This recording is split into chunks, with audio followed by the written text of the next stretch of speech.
నిర్బంధం పెరిగినప్పుడు షెల్టర్ తీసుకోవడం, ఆ తర్వాత శత్రువు బలహీనంగా ఉన్నప్పుడు అటాక్ చేయడం, ఇది గెరిల్లా వార్ఫేర్ సూత్రం. ఎన్కౌంటర్లు, లొంగుబాట్ల నేపథ్యంలో మావోయిస్టు అగ్రనేతలతో పాటు పలువురు షెల్టర్ జోన్లకు వెళ్లారు. తొలుత షెల్టర్ తీసుకుని ఆ తర్వాత రెక్కి నిర్వహించి ఓ రాజకీయ పార్టీ అగ్రనేతను టార్గెట్ చేయాలనే ఉద్దేశంతోనే వారు విజయవాడ వెళ్లారని పోలీసులకు సమాచారం వచ్చింది. ఏపీలో 4 ప్రాంతాలలో మొత్తం 41 మంది మావోయిస్టులు పోలీసులకు దొరికారు.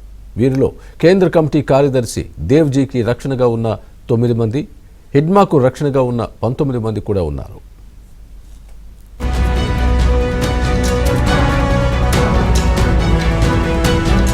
మావోయిస్టు పార్టీ కార్యకలాపాలు ఏపీలో మళ్లీ బహిర్గతం కావడం పోలీసు వర్గాలతో పాటు రాజకీయ పక్షాల్లో కలకలం రేపుతోంది. విజయవాడ న్యూ ఆటోనగర్లో షెల్టర్ తీసుకున్న 28 మంది మావోయిస్టులు వివరాలు తెలిసి పోలీసులు ఆశ్చర్యపోయారు.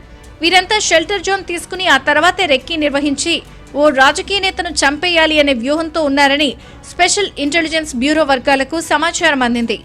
ఆపరేషన్ కగార్లో భాగంగా దండకారణ్యంలో ఎన్కౌంటర్, అగ్రనేతల లొంగుబాటు, పలువురు అగ్రనేతలు అజ్ఞాతంలోకి వెళ్లిపోయిన తరుణంలో ఒక్కసారిగా ఏదో ఒక పొలిటికల్ టార్గెట్ ను మట్టుపెట్టాలి అనే ఉద్దేశంతో మావోయిస్టు పార్టీ నిర్ణయించిందని పోలీసులకు సమాచారం అందింది.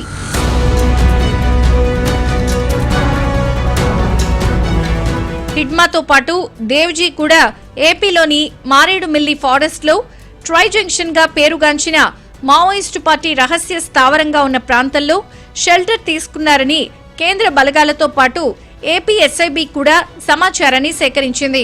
ఈ నేపథ్యంలోనే విజయవాడ, ఏలూరు, కాకినాడలో 41 మంది మావోయిస్టులు తలదాచుకున్నారు.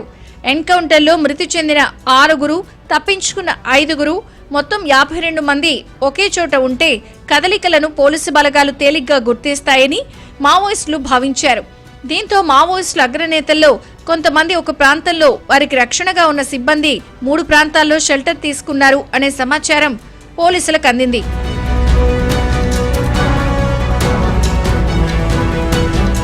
విజయవాడ న్యూ ఆటోనగర్లోని ఓ బిల్డింగ్ లో 28 మంది మావోయిస్టులు తలదాచుకున్నారు. వీరంతా తొలుత ఆటోనగర్లో ఉన్న ఆయా రాష్ట్రాలకు చెందిన కార్మికులతో కలిసి పనిచేయడం, ఆ తర్వాత పార్టీ ఆదేశాలతో టార్గెట్ పర్సన్స్ పై అటాక్ చేసేందుకు ప్రణాళిక రూపొందించుకున్నారు. ఏపీలో తమ కార్యకలాపాలను విస్తృతం చేయాలి అని మావోయిస్టులు భావిస్తున్నట్లు ఇంటెలిజెన్స్ చీఫ్ లడ్డా వెల్లడించారు. విజయవాడలో పలు రాజకీయ నేతలుంటారు. ఓ రాజకీయ పార్టీకి చెందిన కీలక నేతను టార్గెట్ చేయాలి అనే వ్యూహంలో భాగంగానే విజయవాడలో షెల్టర్ తీసుకున్నారని సమాచారం అందింది. వీరంతా ఆటోనగర్లో మావోయిస్టు పార్టీ నుంచి వచ్చే ఆదేశాలతో రెక్కీ నిర్వహించారు. మారేడుమిల్లి ట్రై జంక్షన్ స్థావరంలో అగ్రనేతలు షెల్టర్ తీసుకోగా మిగతా రక్షణ సిబ్బంది అంతా వేర్వేరు ప్రాంతాలకు పంపారని కూడా ఇంటెలిజెన్స్ చీఫ్ లడ్డా చెప్తున్నారు.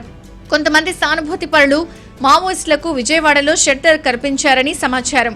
కేడర్ మనోధైర్యం కోల్పోకుండా ఉండేందుకు వీరు పొలిటికల్ టార్గెట్ ను హిట్ చేసే విధంగా మావోయిస్టులను విజయవాడకు వ్యూహాత్మకంగానే పంపారని ఎస్ఐబి వర్గాలు అనుమానిస్తున్నాయి.